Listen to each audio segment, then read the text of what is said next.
Drive Tesla Canada is reporting that Tesla Energy is experiencing phenomenal growth. The company deployed a record 9.4 gigawatt-hours of energy storage batteries in Q2 2024.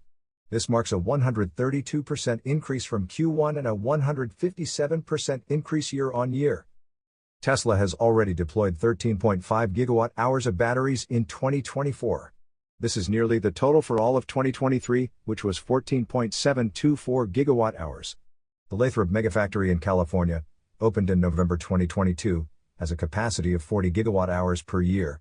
This plant has significantly contributed to Tesla's 360% growth in deployment last year.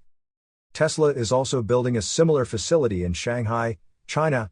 This new megafactory will add another 40 gigawatt-hours to Tesla's total capacity. Construction has already started, and the first Megapacks might be produced by Q1 2025. Notably, Tesla's Megapacks are powering the world's largest offshore wind farm. You are listening to Yuan News.